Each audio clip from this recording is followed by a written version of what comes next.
दोस्तों कहते हैं छोटे बच्चे भगवान का रूप होते हैं, लेकिन कभी कभी ये शैतानी रूप में भी हो सकते हैं जो आपके साथ शैतानी खेल खेल रहे हों और आप सब समझकर भी ना समझ पा रहे हों। आखिर क्या गलती थी इनकी जिसकी वजह से इनके परिवार के हर एक शख्स की जिंदगी छिन गई सिवाय मयूरी गुप्ता के। तो चलिए जानते हैं इस कहानी को। दोस्तों ये कहानी है गुप्ता परिवार की। गुप्ता परिवार दिल्ली के रहने वाले थे। ये परिवार उन परिवारों में से थे जिन्हें कल की कम फिक्र और आज की जिंदगी जीने में यकीन रखते थे। इस परिवार के पास सब कुछ था, अपना घर, गाड़ी, खुद का कारोबार, यानी कि सब कुछ। मिथिलेश देवी जो कि इस घर की सबसे बड़ी थी, उनके दो बेटे थे। एक का नाम प्रवीण और दूसरे का नाम संदीप था। प्रवीण इस घर का सबसे बड़ा लड़का था और इनकी पत्नी का नाम मयूरी था। संदीप की पत्नी का नाम मीरा गुप्ता था। इस परिवार के पास सब कुछ था और अभी गुप्ता परिवार में एक नन्हे से मेहमान का आगमन हुआ। इसकी खुशी में पूरा परिवार खुशी से झूम उठा। इनके परिवार में खुशी की लहर दौड़ उठी। जो कमी थी वो भी पूरी हो गई। सब बहुत खुश थे, लेकिन इस घर की सबसे बड़ी मिथिलेश देवी मन ही मन डर रही थी और उनको कोई चिंता खाई जा रही थी। जब प्रवीण के बेटे को गुप्ता परिवार के बीच लाया गया तब मिथिलेश देवी उसके पास जाने से भी डर रही थी। आखिर क्या चिंता खाई जा रही थी मिथिलेश देवी को? क्या उन्हें इस बच्चे में कुछ और नजर आ रहा था और आगे क्या होने वाला था? क्या इनका परिवार वही खुशहाल जिंदगी वापस से जीने में सफल हो पाता? नामकरण में उस बच्चे को नाम दिया गया, उसका नाम देव रखा गया, लेकिन शायद उन्हें पता नहीं था कि वो देव नहीं दानव है। अब उस नन्हे से बच्चे ने खेल खेलना शुरू किया। घर के सभी लोग काम करते थे, इसलिए देव को संभालने की जिम्मेदारी सिर्फ मिथिलेश देवी की ही थी। सुबह के वक्त सब काम पर होते और मिथिलेश देवी यहाँ देव की रखवाली पर रहती। करीबन 6 महीने तक सब ठीक रहा। फिर इसके बाद उस नन्हे से शैतान ने बड़े बड़े खेल खेलना शुरू कर दिया। दोस्तों एक दिन की बात है, मिथिलेश देवी ने उसे नहलाकर उसे उसकी पाली में रखकर सुला दिया और फिर वो भी उसी कमरे में सोने लगी। अचानक एक सपने से मिथिलेश देवी की नींद खुल उठी। मिथिलेश देवी ने जो सपने में देखा उसके बाद उनकी बिल्कुल हिम्मत नहीं थी कि वो उस बच्चे के पास तक जाएं। दरअसल उन्होंने देखा कि उस बच्चे की लाल आंखें हो गई हैं और वो उनके गले पर बैठकर उनका गला दबा रहा था। मिथिलेश देवी ने अपने बगल में देखा तो वो बच्चा वहां पर था ही नहीं। एक पल के लिए उन्हें लगा कि वो अभी भी सपना ही देख रही हैं, लेकिन फिर एक आवाज से उनका ध्यान टूट गया। तभी नीचे से एक आवाज आ रही थी, दादी माँ, ओ दादी माँ। मिथिलेश देवी को सुनते ही बड़ा ही जोरदार झटका लगा।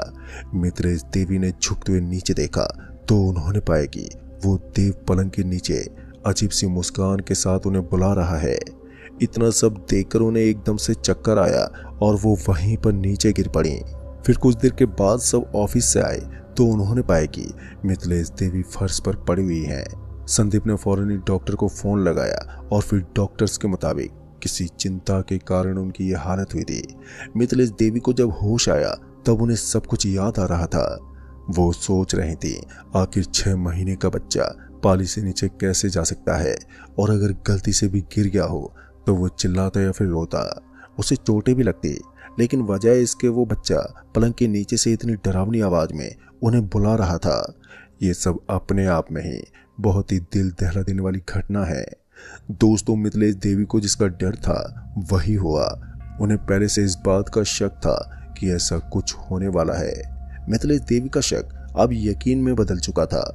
मिथिलेश देवी ने चाहा कि ये बात वो घर में किसी और को बताए, लेकिन इससे सबको काफी बुरा लगता, इसलिए उन्होंने किसी को नहीं बताया। लेकिन मन ही मन उन्हें ये बात खाई जा रही थी। उन्हें यकीन तो था कि उनके घर किसी बच्चे ने नहीं बल्कि बच्चे के रूप में किसी शैतान ने जन्म लिया है। अब बस वो उस शैतान के दूसरे वार की प्रतीक्षा कर रहे थे। फिर कुछ ही दिन इसी तरह बीतने के बाद एक दिन फिर कुछ ऐसा ही हुआ। सबके चले जाने के बाद एक कमरा जो कि प्रवीण का था, वो कमरा पूरी तरह से बिखरा पड़ा था। मिथिलेश देवी को थोड़ा अजीब लगा कि कभी भी तो ऐसा नहीं होता था, क्योंकि घर से निकलने से पहले उनकी बहू घर को अच्छे से साफ करके जाया करती थी। लेकिन फिर उन्होंने सोचा शायद आज गलती से वो भूल गई होगी। फिर मिथिलेश देवी ने उस कमरे को अच्छे से साफ किया और वहां से फिर छत पर कपड़े सुखाने चली गई। फिर कुछ देर के बाद जब वो नीचे आए तो उन्होंने देखा कि वो कमरा फिर से उसी हालत में था। इस बार उन्हें बहुत ही अजीब लगा क्योंकि पूरे कमरे में उनके अलावा सिर्फ देव ही था। देव को उन्होंने उसी बिस्तर पर खेलते पाया, जबकि उन्हें अच्छे से याद था कि उन्होंने देव को पाली में सुलाया था। आखिर 7 महीने का बच्चा कैसे खुद से पाली से उतरकर बेड पर चढ़ सकता है या फिर पूरे घर को खराब कर सकता है। वो बच्चा फिर से उसी अजीब मुस्कान से मिथिलेश देवी को घूरे जा रहा था। वो सिर्फ 2 ही शब्द बोलता था, दादी माँ, ओ दादी माँ, वो भी बड़ी ही खतरनाक मुस्कान के साथ। इस घटना के बाद अब उनको देव के साथ अकेला रहना मंजूर नहीं था, क्योंकि कभी भी वो बच्चा उनकी मौत का कारण बन सकता था। शाम को सब घर आए और अगला दिन रविवार का था। थोड़ी सुकून की बात थी कि कल सब घर पर रहेंगे। मिथिलेश देवी ने सोचा कि ये बात वो सबको बताएंगी। आधी रात को अचानक ही मिथिलेश देवी की आंख खुली और जब खुली तो खुली की खुली रह गई। दरअसल उन्होंने देखा कि उनका पोता यानी कि वही शैतानी बच्चा उनके गले पर बैठकर उनका गला दबा रहा था और बड़ी भयानक आवाज निकाल रहा था। इसके बाद मिथिलेश देवी जोर जोर से चिल्लाने लगी, लेकिन उनकी आवाज किसी के भी कानों में नहीं जा रही थी। अंत में उन्होंने पास में रखे हेडलैम्प को नीचे पटका तो उसके गिरने की आवाज से सभी लोग जाग उठे और उस कमरे में पहुंचे। वहां उन्हें मिथिलेश देवी तड़पती हुई हालत में दिखी। मिथिलेश देवी अपने आखिरी वक्त में गुजर रही थी। मिथिलेश देवी की जुबान से सिर्फ इतना ही निकल रहा था कि वो मार डालेगा। जब तक सब डॉक्टर को बुलाते कि मिथिलेश देवी चल बसी। उनकी मौत से पूरे घर में मातम सा छा गया, लेकिन वो बच्चा कोने में एक भयानक मुस्कान दे रहा था। मिथिलेश देवी की मौत से पूरा घर उदास था और फिर कुछ दिन बीते। अब मिथिलेश देवी तो थी नहीं, तो देव की माँ ने और उनकी चाची ने काम छोड़ दिया और घर पर ही रहने लगी। फिर इसके बाद घर के आने लोगों के साथ हादसे होने शुरू हो गए। कभी सब्जियां काटते काटते मीरा के हाथ कट जाता तो कभी पूरे घर की बिजली एक साथ चली जाती, कभी अजीब सी दुर्गंध आती तो कभी दूध रखा रखा ही फट जाता। कांच का टूटना तो जैसे हमेशा का रूटीन बन गया था। घर को अच्छे से साफ करने के बाद भी कुछ समय के बाद ही घर की हालत बहुत ही खराब हो जाती। और तो और अब मीरा को धीरे धीरे बुखार और उल्टियां भी होनी शुरू हो गई। इतना सब होकर भी वो समझ नहीं पा रहे थे कि ये सब हो क्या रहा है और कर कौन रहा है। एक दिन प्रवीण ने देखा कि देव सीढ़ियों पर उल्टा चल रहा था और दूसरे पल वहां कोई होता ही नहीं। आखिर ये सब हो क्या रहा था किसी को भी नहीं मालूम था। आखिर क्या बिगाड़ा था इस परिवार ने उस बच्चे का जिसका अंजाम इतना भयानक था। फिर कुछ महीनों के बाद देव का जन्मदिन आया। वो पूरे 2 साल का होने वाला था। उस दिन घर में सिर्फ देव की जन्मदिन मनाने की तैयारी चल रही थी। देव की मां ने एक पंडित को बुलाया। प्रवीण ने पूछा, मयूरी ये कौन है? तभी मयूरी ने जवाब दिया, ये पंडित जी हैं जो मुत्तापन मंदिर में बैठते हैं। मैंने इन्हें अपने बच्चे पर से काली नजर उतारने के लिए बुलाया है। तभी प्रवीण ने बोला, क्या मयूरी तुम भी पढ़ी लिखी होकर भी इन सब पे बिलीव करती हो?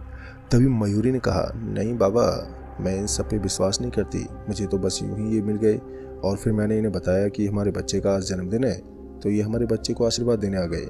आइए पंडित जी आप।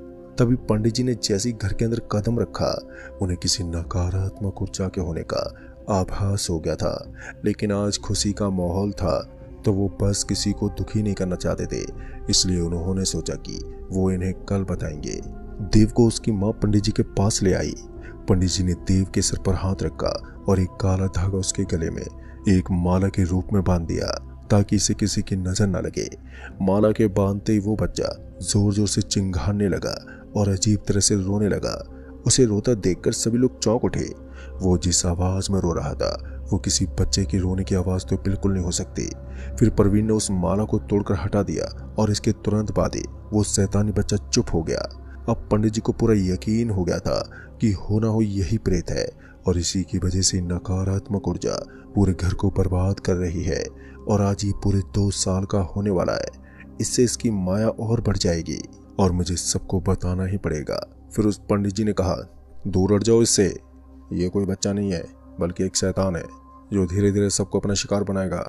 तुम सब इसके अधीन हो जाओगे और आज की रात सबसे भयानक रात साबित होने वाली है। इतना सुनते ही प्रवीण गुस्से से लाल हो उठा और बोला, पंडित जी आप पंडित हैं, इसका मतलब ये नहीं कि आप कुछ भी बोलें। आपकी हिम्मत कैसे हुई मेरे बच्चे के बारे में ऐसा कुछ बोलने की? तभी पंडित जी ने कहा, हमारा तजुर्बा कहता है बेटे, ये जिसे तुम अपना बच्चा कह रहे हो ना, ये तुम्हारा बच्चा नहीं है बल्कि एक शैतान है जो तुम्हारे बच्चे के रूप में आया है, जो तुमसे बदला लेना चाहता है। तभी मयूरी ने हैरानी से कहा, बदला? कैसा बदला? तभी पंडित बाबा ने कहा, हाँ बदला, इसके और इसकी माँ के साथ किए गए पाप का बदला। तभी मयूरी ने फिर से पूछा, पर इसकी माँ तो मैं हूँ, फिर ये हमसे बदला लेने आया है? इतने में परवीन ने उसकी बात काटते बोला, पंडित जी आप निकल जाइए यहाँ से, चलिए जाइए यहाँ से। आपने हमारे बच्चे के बारे में इतना गलत सोचने की हिम्मत कैसे की? तभी प्रवीण पंडित को पकड़ते हुए बाहर की तरफ लेकर जाने लगा। तभी पंडित जी ने जाते जाते बोला, याद रखना, आज की रात तुम्हारी जिंदगी की आखिरी रात होगी, और हाँ याद रहे, इस बच्चे को बांध कर रख दो, नहीं तो आज रात कोई नहीं बचेगा। तभी प्रवीण ने पंडित जी को बाहर की तरफ ढकेलते दरवाजा बंद कर लिया और रात के तकरीबन 8 बज रहे थे। पंडित जी ने पूरा मूड बिगाड़ दिया था। प्रवीण गुस्से से बोला, तुम्हें क्या जरूरत थी यार ऐसे ढोंगी पंडित को लाने की?